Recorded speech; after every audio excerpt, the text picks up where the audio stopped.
Dancer Tony ఎలా పరిచయం మీ ఇద్దరికి? అంటే నార్మల్గా మాది గోదావరికని కదా కాలనీ, అవును. వాళ్ళది కూడా గోదావరికని. నార్మల్ తను డాన్సర్, నేను డాన్సర్. అక్కడ ఉండేవాళ్ళు రవి అన్నయ్య అని చెప్పేసి వీళ్ళందరూ ఏం చేసేవాళ్ళు అంటే, ఒరే నీ కరెక్ట్ పర్సన్ అంటే టోనీరా, ఇలా బాగుండేది మీ ఇద్దరు పేరు చాలా బాగుంటది చాలా బాగుంటది అని చెప్పేసి చెప్పేవాళ్ళు. ఎవరు ఈ టోనీ ఇలా బాగుంటది అని తర్వాత పరిచయం అయింది. పరిచయంలో కలవక ముందే మీకు అందరు అనేవాళ్ళ? అందరూ అనేవాళ్ళు అక్కడ ఉండేవాళ్ళు. అంటే నేను చాలా అప్పుడు ఇంకా స్పీడ్ చేసేదాన్ని అనమాట డాన్స్. సో తన స్పీడ్ కి నీ స్పీడ్ కి చాలా బాగుంటదిరా అని చెప్పేవాళ్ళు. మా ఫ్రెండ్ రా డాన్స్ పేరుగా బాగుంటది అంటే నువ్వేమో నిజం పేరు అనేసుకున్నావా? అలా ఏం కాదు కానీ ఎవరైనా అనుక అప్పుడు పరిచయం అయిన తర్వాత అలా పరిచయాలు అయ్యి అలా అలా లవ్ అయ్యి పెళ్లి జరిగింది. ఎన్ని ఇయర్స్ లవ్ చేసుకున్నారు నార్మల్ గా? నా 8th క్లాస్ లో అనుకుంటా. 2 years అయిందా మొత్తం? 2 years 2 years love, 3rd year లో పెళ్లి అయిపోయింది. మరి ఇంత లవ్ చేసుకున్నారు కదా, బ్రేకప్ అవ్వడానికి ఎందుకు రీజన్? అంటే 3 years లవ్, సడన్ గా ఒక రోజులో బ్రేకప్ ఎందుకు? అలా ఒక రోజులో కాలేదు, అది కొన్ని సిచ్యువేషన్ ఇంకా అలా జరిగిపోయింది. ఫీల్ అయ్యావా అనవసరంగా వదిలేసానే అని? అనవసరంగా వదిలేసానని కాదు కానీ బాధపడ్డాను. చాలా రోజులు బాధపడ్డాను. అరే ఇలా కాకుంటే బాగుండేది, ఇద్దరం బాగుండే వాళ్ళం కదా, అలా బాధపడ్డాను.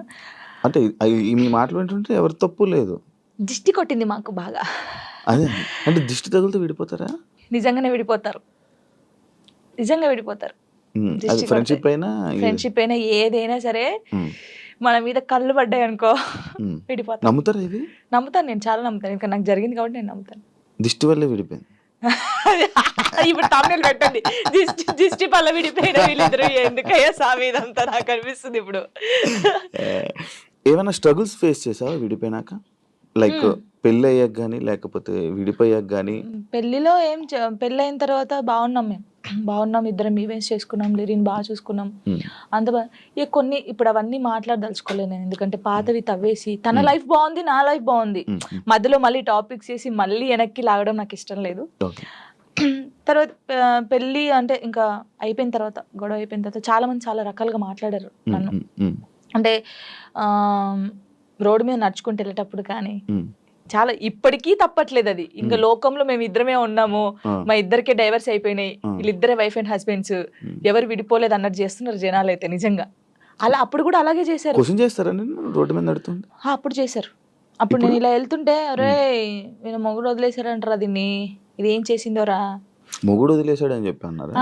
ఇలా వదిలేసిన తర్వాతనే కదా నాకు ఎక్కువ అలా అలా చాలా స్ట్రగుల్స్ పడ్డాను. ఎవరున్నారు నీకు సపోర్ట్ గా అప్పుడు? Mummy daddy.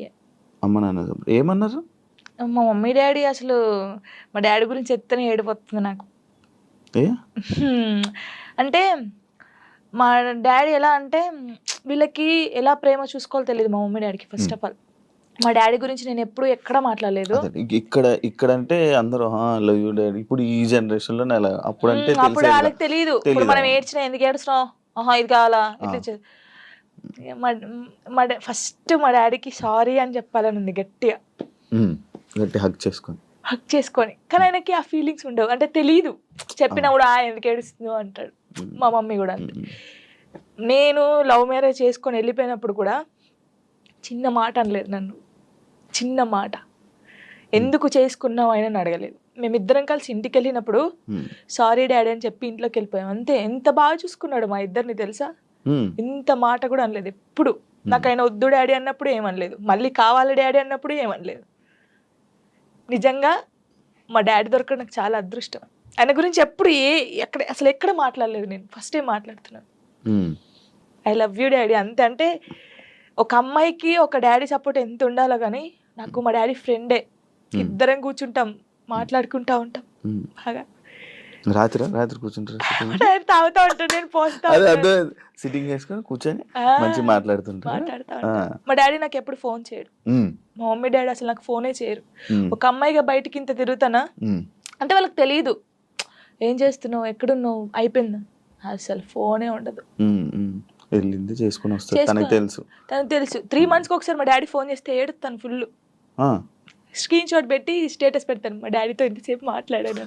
మొన్న నార్మల్ గా ఏడుపు వచ్చేస్తుంటది నార్మల్, లేకపోతే ఒక టాపిక్ ఇక్కడ పెయిన్ ఉంటది కదా, ఇప్పుడు డాడీ గురించి తీసినాకనే పెయిన్ వచ్చింది. అవును, మా అవును. డాడీతో నేను అంత ఉన్నాను, మా డాడీతో టైం స్పెండ్ చేయలేకపోతున్నాను.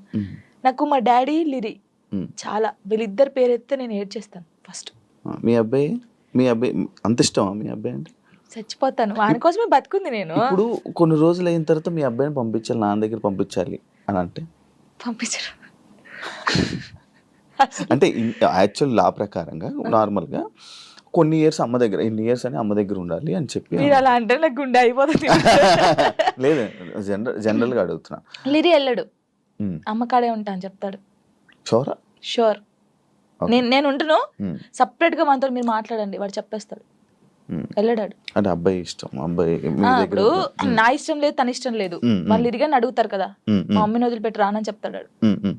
ఇప్పుడు హ్యాపీయా మొత్తం అంతా, మీ అబ్బాయి మీరు అంతా హ్యాపీ? మేమిద్దరం చాలా హ్యాపీగా ఉన్నాం. అవును, యాక్చువల్లీ పేరెంట్స్ మధ్య జరిగినవి పిల్లలకి చెప్పకూడదు, ఎందుకు వాళ్ళని ఇబ్బంది పెట్టడం అనేసి నార్మల్గా అనుకుంటుంటారు బయట, నార్మల్గా జనరల్గా.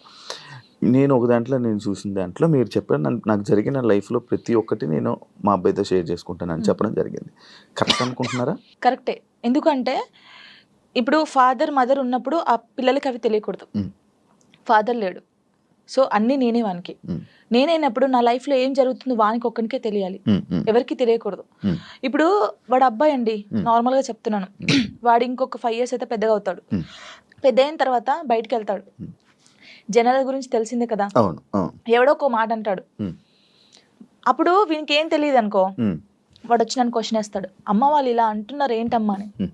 వీనికి అన్నీ తెలిసాయి అనుకో, మా మమ్మీ గురించి నాకు తెలుసురా, మీరేంట్రా అనేది, వెళ్ళండి రా అంటాడు. దానికి దీనికి ఎంత ఉంది. సో నా కొడుక్కి నా లైఫ్లో ఏం జరిగింది, ఏం జరగబోతుంది అన్నీ తెలియాలి. నేను వానికి అన్ని షేర్ చేసుకో, నాకెవరున్నారు ఇంకా షేర్ చేసుకోవడానికి, వాడు ఒక్కడే ఉన్నాడు. సఫర్ అవ్వడా అసలు వాడు నాకు ధైర్యం చెప్తాడు తెలుసా. అవునా? చాలా లిరిని చూస్తే మీరు అలా ఉన్నారు కానీ చాలా మెచ్యూరాడు, చాలా. మీ తెలివితేటలు ఎక్కువ వచ్చినట్టు బాగా. అసలు వాడు వానితో మాట్లాడితే మీకు అర్థమవుతుంది. అంత బాగా మాట్లాడతాడా? అంత బాగా మాట్లాడతాడు, నాకు ధైర్యం చెప్తాడు. నేను ఏడుస్తే, ఎందుకు ఏడుస్తారా అలా. ఇంకా మరి బాధ వచ్చినప్పుడు ఎవరికి షేర్ చేసుకోవాలి. ఇప్పుడు బయటకు వెళ్తాం, షూట్స్ చేస్తాం, కొందరు మంచిగా మాట్లాడతారు, కొందరు చెడుగా మాట్లాడతారు. అట్లా మాట్లాడినప్పుడు ఇంటికి వెళ్తాను, వాడిని చూడగానే ఏడుపు వస్తుంది, గట్టిగా పట్టేసుకొని డాడీ ఇలా అన్నారా ఈ రోజు నన్ను, అన్ని చెప్తాను శివ గారు తెలుసా. నేను ప్రతి పిన్ టు పిన్ చెప్తాను వానికి. నేను నాకు ఎవరైనా ప్రపోజ్ చేసినా, ప్రపోజ్ చేశారు లిరి నాకు అని చెప్తాను నేను, సీరియస్ గా. ఎవడాడు అంటాడు, ఎవడాడు అంటాడు, నాకు నచ్చలేదు లిరి అని చెప్తాను నేను. ఉండేలే అప్పుడు, చెప్పకూడదు పేరు, నార్మల్ గా అంటే ఎవరికైనా ఉంటారు, నేను కూడా మనిషినే కదా, నాకు కూడా క్రష్ ఉంటారు. నాకు అనుష్క అంటే క్రష్, హీరోయిన్ మీరు హీరోయిన్ క్రష్. నార్మల్ గా ఒకరంటే ఇష్టం ఉండే, అంటే వాళ్ళతో ఎప్పుడు మాట్లాడలేదు, నేను వాళ్ళని ఎప్పుడు కలవలేదు, ఎప్పుడు చూడలేదు. కానీ బట్ కొన్ని వీడియోస్ చూసిన తర్వాత వాళ్ళ క్యారెక్టర్ నచ్చి కొంచెం ఇష్టపడ్డాను. ఇప్పుడు ఇది చెప్పారా మీ అబ్బాయికి? చెప్పాను, ఒరే వాళ్ళ క్యారెక్టర్, ఓ అవునా, ఓకే ఓకే. చెప్పాను అబ్బాయికా, చెప్పలేదు, చెప్పాలని లోపు పెళ్లి అయిపోయింది. సీరియస్ గా ప్రామిస్, ఇది పెళ్లి అయిపోయింది. అయ్యో దేవుడా, పెళ్లి అయిపోయిందా, ఓకే పర్లేదులే, చూసుకుంటున్నారు కదా వీడియోస్, ఓకే ఫైన్, ఇష్టం కదా చూస్తూ ఉందాంలే అలాగా. ఇంకో మ్యారేజ్ చేసుకోవాలని ఆలోచన లేదు లేదా? కింద కామెంట్స్ వస్తూ ఉంటాయి నార్మల్గా. ఫస్ట్ మీ అబ్బాయికి ఫస్ట్ తండ్రిని తీసుకునిరా అని, లేకపోతే ఇలా కామెంట్స్ వస్తుంది, వాళ్ళకి ఏం చెప్పరు? ఇప్పుడు తండ్రిని కల్పించండి ఫస్ట్, ఆయన తండ్రి దగ్గర పోనాను. అరే వీనికి ఇష్టం లేదు, వీనికి అన్ని బాగా చూసుకున్నప్పుడు ఇంకెందుకు. ఇప్పుడు తండ్రి అంటే తన లైఫ్ తను చూసుకుంటున్నాడు, హ్యాపీ. మళ్ళీ మేము తన లైఫ్ లోకి వెళ్ళి మేము డిస్టర్బ్ చేయలేము, తను మా లైఫ్ డిస్టర్బ్ చేయడు. అంటే లిరితో అప్పుడప్పుడు మాట్లాడిస్తాను నేను, ఎప్పుడు బర్త్డే కంపల్సరీ మాట్లాడించాలి కాబట్టి నేను మాట్లాడిస్తాను. నేను దాన్ని అసలు అలా చేయను, ఎప్పుడైనా కలవాలనిపిస్తే కలుస్తాను, కానీ ఊకే కల్పించను. ఎందుకు ఇక్కడ ఏమైతుందంటే, ఊకే కల్పించిన కొద్దీ ఏదైనా ఒక వీడియో బయటకు వస్తే ఇంకా వైరల్ అవుతుంది. అది మేము బాగుంటుంది, ఇప్పుడు మా లైఫ్ బాగుంటుంది, తన లైఫ్ బాగుంటున్నప్పుడు ఇంకా మధ్యలో ఇవన్నీ వద్దు.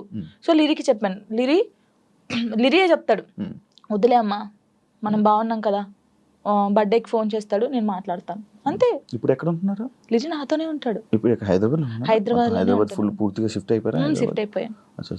మనోడు ఏం చదువుతున్నాడు? ఇప్పుడు 5th క్లాస్ ఆడు. 5th క్లాస్ వరకు ఇన్ని మాటలు చెప్తున్నా పర్లేదు నేను అంటే happy వాడు అని చెప్తున్నాడా? చిన్నప్పటి నుంచి నన్ను చూస్తున్నాడు కదా, ఆ, ఆ. చూస్తున్నాడు కాబట్టి వానికి అన్ని తెలుసు. ఇప్పుడు ఒక అంటే వానికన్నా ఎక్కువ నేను మిస్ అవుతాను అనమాట. ఉమ్, వాడు చెప్తా ఉంటాడు అందరికి, నాకన్నా మా మమ్మీకి నేను మిస్ యూ చెప్తానే ఉంటాను అనమాట. ఉహు, 5 days వెళ్తాం మనం షూట్కి, ఉమ్, అలా అప్పుడప్పుడు మిస్ అవుతాను. వాడు కూడా మిస్ అవుతాడు బాగా. ఉమ్. మా ఇద్దరిని చూస్తే నువ్వు షాక్ అవుతావు. అమ్మ కొడుకులా ఉన్నాం, ఫ్రెండ్స్ లా ఉంటాం. వాడు ఏదో ఎంత నాకు ఉంటాడు friend. హైట్? నాకు ఇక్కడికి ఉంటాడు హైటాడు ఇక్కడికి ఉంటాడు. చెప్పుకోవచ్చు, బాధలు చెప్పుకోవచ్చు. బాధలు. వాడు ఇంకొంచెం పెద్దగా అయితే నేనైతే వాడిని పట్టుకొని నా కొడుకు ఇట్లా ఇది ఈ మూవీ ఉంటది కదా రవితేజదున్న, అది నీవే సాంగ్, అర్థమైంది. అలా అమ్మ ఉంటాం నాన్న మేమిద్దరం. దాన్ని, అలా ఉంటాం చూడండి కొంచెం అయితే. ఇంకా అంతే. మీ అబ్బాయి ఒకవేళ ఒకవేళ ఒక అమ్మాయిని తీసుకుని వచ్చి హా, లవ్ మ్యారేజ్ చేసుకుంటాను, నేను నాకు ఈ అమ్మాయి నచ్చింది అంటే నీ రియాక్షన్ ఏంటి? చేసుకోరా అంటాను. వానికి ఇష్టం కదా, ఆ, అని ఇష్టం ఉంటే అంటే లవ్ ఎందుకురా? అలా అన్నాను. ఇప్పుడు మాది అలా అయిందని అందరిది అలా అవుతుందని అనుకోలేం కదా, కొందరు మంచోళ్ళు ఉంటారు. యాక్చువల్లీ మ్యారేజ్ అది ఇలా రాసి పెట్టుంది. యాక్చువల్లీ మ్యారేజ్ పైన పెళ్లి పైన నీ ఒపీనియన్ ఏంటి? చేసుకోవచ్చు మనం, ఇప్పుడు పెళ్లి చేసుకోవచ్చు, కానీ అండర్స్టాండింగ్ ఉండాలి. ఒకటి, చిన్నప్పుడైతే చేసుకోవద్దు. ఇప్పుడు మెచ్యూర్ ఉండదు మైండ్, మనం ఏం చేస్తామో తెలియదు.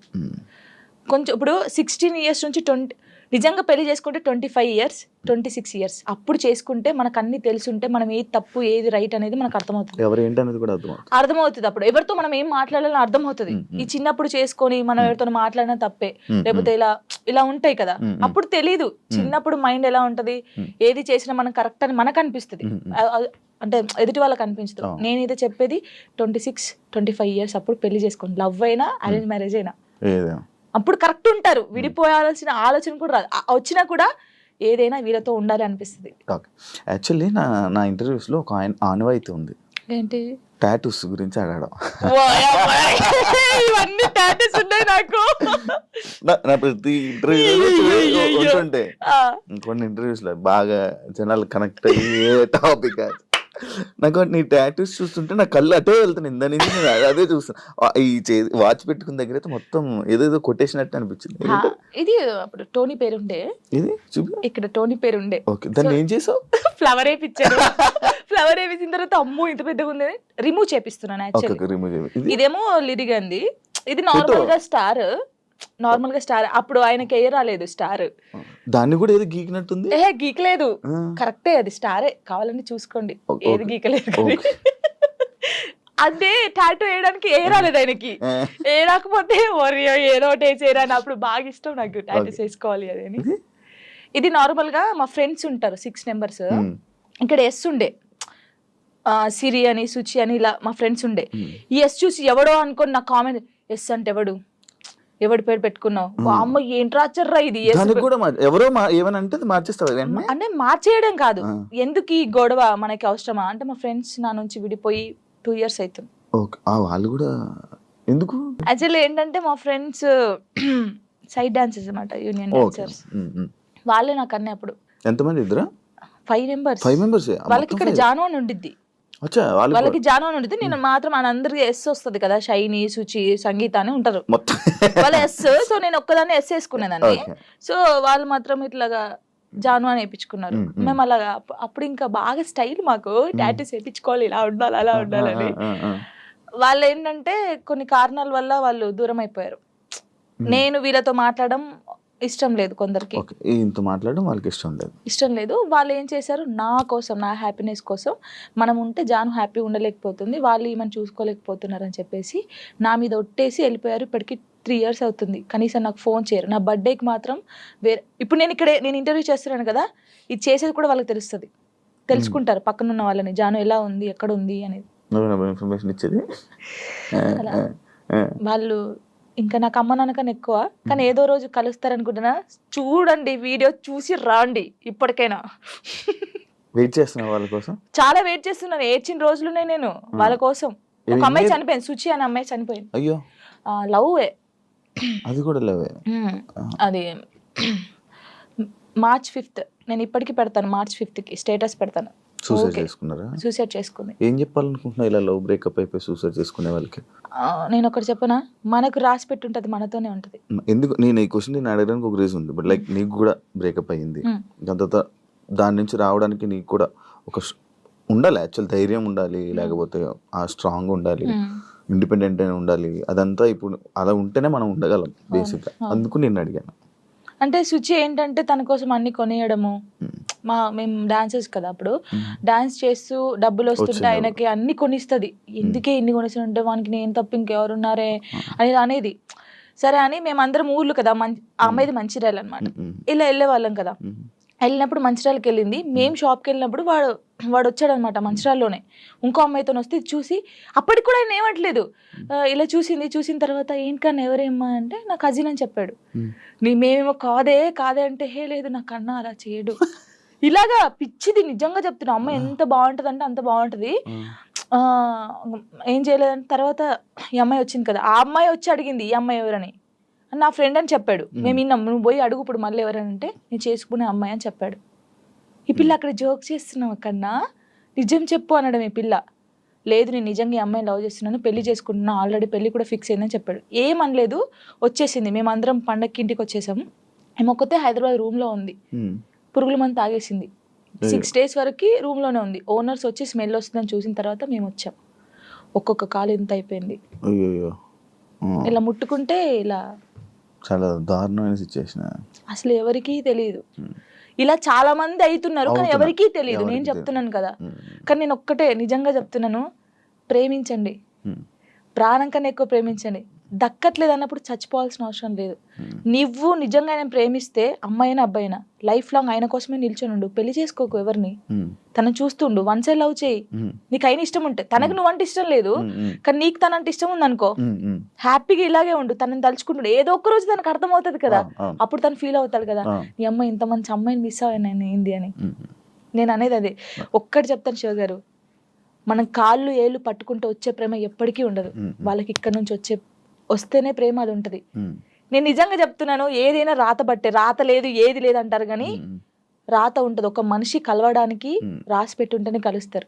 అది రాసి పెట్టుంటేనే వాడు మన పక్కకుంటాడు, మనతోనే ఉంటాడు. మనంతలో మనం బలవంతంగా వెళ్ళి తెచ్చుకుంటే మధ్యలో ఏది రాదు. ఇప్పుడు నేనున్నాను, మీకోసం ఒక అమ్మాయికి చెప్తాను, శివ గారు మిమ్మల్ని బాగా లవ్ చేస్తున్నారు ప్లీజ్ రాండి అంటే నా మాట వచ్చేస్తాను.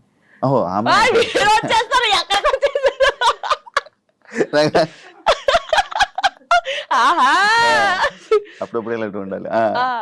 అలాగా ఒకరు చెప్తే వచ్చే ప్రేమ కాదు, మనం బతిల్లాడితో వచ్చే ప్రేమ కాదు, ఇక్కడ నుంచి రావాలి.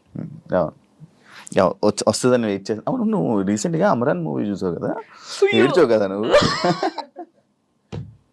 అంటే ప్రతి ఒక్కరూ ఆ మూవీకి వెళ్ళి ఏడుస్తున్న ఒక రీల్ పెడుతున్నారు రీసెంట్గా ట్రెండ్. అంటే ఇలా పెడుతున్నారని చెప్పి నువ్వు ఏడ్చి పెట్టావా, లేకపోతే అసలు ఏం కనెక్ట్ అయ్యి నువ్వు దాంట్లో? ఆ మూవీ ఇంటే ఇప్పుడు నా కళ్ళకి వాటర్ వస్తున్నాయి. అది ఏంటి, అది నేను చూడలేదు. అంటే నేను ఇన్ని మూవీస్ చూసాను, నాకు సాయి పల్లవి అంటే చాలా ఇష్టం. ఈ ముగ్గురు అమ్మాయి ఎందుకంటే నేను తనలా ఉండాలి, తనలా క్యారెక్టర్ ఉండాలి నాది, తనలాగా స్ట్రాంగ్ గా ఉండాలి, తనలాగా డాన్స్ చేయాలి, తనలాగా యాక్టింగ్ చేయాలి, నాకు చాలా పిచ్చి. మూవీ చూస్తారు, అందరు బాగుంది అన్నారు, సరే పోనీ లే చూద్దామని పోయాం. అది నేను తీయలేదు వీడియో, కార్తిక్ గారు తీసాడు నేను ఏడుస్తుంటే. అదే ఇప్పుడు నేను కావాలని ఏడుస్తే అంతగానో ఏడుపు రాదు కదా ఎవరికి. ఇప్పుడు సడన్ యాక్షన్ ఏడు అంటే ఏ నుంచి వస్తుంది, ఒక ఫీల్ ఉంటేనే వస్తుంది. చూస్తున్నాను, ఎక్కడ కనెక్ట్ అయ్యానంటే ఆ పిల్ల వాడు వద్దు మన ఇద్దరికి సెట్ కాదు ఇంకా అని చెప్పేసి ఫోన్ కట్ చేసి వెళ్ళిపోద్ది. వాళ్ళ డాడీకి చెప్తాది కదా, తను నాతో ఉన్నా లేకపోయినా తను నా మనసులో పెళ్లి చేసుకున్నాను, నా మనస్ఫూర్తి పెళ్లి చేసుకున్నాను, తను నాతో ఉన్నా లేకపోయినా తన కోసమే ఇలా ఉంటానని. అబ్బా కరెక్ట్ కాదు, ఆ సిచ్యువేషన్ కనెక్ట్ అయ్యి ఏడ్చావా? అసలు మూవీ ఎలా ఉందంటే, ప్రేమించినోడు ఎప్పుడు పక్కకే ఉండాల్సిన అవసరం లేదు. తను ఎక్కడున్నా మనం ఇక్కడున్నా ఆ ప్రేమ అలాగే ఉండాలి. వాడు దూరంగా ఉన్నాడని ఇంకొక స్టెప్ వేయడము, వాడు దక్కట్లే అని చెప్పేసి ఇంకొకరి మీదకి మనం పోవడం అలా చేయకూడదు. వాడు ఉన్నా లేకపోయినా వాని కోసమే ఉండాలి. అది బాగా నచ్చింది నాకు. ఏడ్ చేశాను కదా అంటే, జానుకి ఫోక్ సాంగ్స్ తప్ప మిగతావి చేయడం చేత కాదు అనే కామెంట్కి మీ రిప్లై వచ్చింది కామెంట్స్. అందుకే డీలో నేను కొన్ని సాంగ్స్ చేశాను. ఇప్పుడు డోలే డోలే సాంగ్ కానీ, ఇంకా కొన్ని అంటే ప్రాపర్టీస్ తో చేయడం కానీ, వెస్టర్న్ కూడా చేశాను నేను. నాకు రాంది కూడా నేను ట్రై చేశాను, క్లాసికల్ కూడా చేశాను నేను. వాళ్ళు చూస్తే వాళ్ళకి అర్థం అవుతుంది. అంటే మాస్టర్ ఎలాగంటే అందరు ఇలా అంటున్నారు కదా, నువ్వు డిఫరెంట్ గా చేయాలి. అభి కదా, అభి మాస్టర్ అలానే డిఫరెంట్ గా చెప్తా అలా అని కొంచెం డిఫరెంట్ గా చేయించాడు. ఉమ్. ఇప్పుడు ఒకవేళ ఇవన్నీ టెలికాస్ట్ అవుతే వాళ్ళకి అర్థమవుతుంది, ఓ జాను ఇది కూడా చేయగలరు. కానీ చాలా మంది నన్ను జాను చాలా బాగా చేసావురా, వేరియేషన్స్ కరెక్ట్. ఇప్పుడు డోలే డోలే సాంగ్ కి ఎక్స్ప్రెషన్స్ ఉన్నాయి. డోలే డోలే సాంగ్ ఎలా ఇవ్వాలి, చిన్నపిల్లలాగా డోలే డోలే అలా ఆ సాంగ్ ఎలా ఉందో అలాగే ఇవ్వాలి కదా, అలా ఇచ్చినా తప్పే వీళ్ళకి. నాకు యాక్చువల్లీ డోలే డోలే కూడా ఎంత సాంగ్ చేయొచ్చు అని అనిపించింది, ఎందుకంటే మూవీలో అంత ఉండదు. అంత ఉండదు. అందుకే మాస్టర్ ఇప్పుడు గణేష్ మాస్టర్ గానీ, శేఖర్ మాస్టర్, హన్సిక గారు గానీ వాళ్ళ వేరియేషన్స్ చూసారు కాబట్టి అన్ని మంచి కామెంట్స్ ఇచ్చారు. వాళ్ళైతే వాళ్ళ అంత పెద్ద మాస్టర్స్ అయితే, ఇప్పుడు నేను ఎవరో అసలు వాళ్ళకి తెలియని కూడా తెలియదు శివ గారు. నేను నార్మల్ గా ఒక ఫోక్ సాంగ్ నుంచి నాకు ఎందుకు సపోర్ట్ చేస్తారు, మరి బాగా చేస్తేనే బాగుందని చెప్తారు, బాగా లేకపోతే బాగాలేదని చెప్తారు కదా. మరి ఇంకా నీకు ఎక్కువ మంచి ఆఫర్స్ రావాలని, నువ్వు అనుకుంటున్నావు అవన్నీ నెరవేరాలని మనస్ఫూర్తిగా కోరుకుంటూ ఇంటర్వ్యూ ఇక్కడితో ఎండ్ ఇస్తున్నాను. థ్యాంక్ యూ సో మచ్ అండి. ఫస్ట్ టైం తెలుసా నేను ఏడవకుండా ఇంటర్వ్యూ చేయడం. నేను అవునా, అంటే డాడీ గురించి కొంచెం ఎమోషనల్, కానీ చాలా మంది ఊకే ఏడుస్తారు అంటారు కదా, ఏడవకుండా స్ట్రాంగ్ గా చేశాను. నేను చాలా హ్యాపీ. చూసారు కదా ఇంటర్వ్యూ కానీ మీకు నచ్చినట్లయితే లైక్ చేయండి, అండ్ ఇంకో గెస్ట్ తో మళ్ళీ మీ ముందుకు వస్తా. అంతవరకు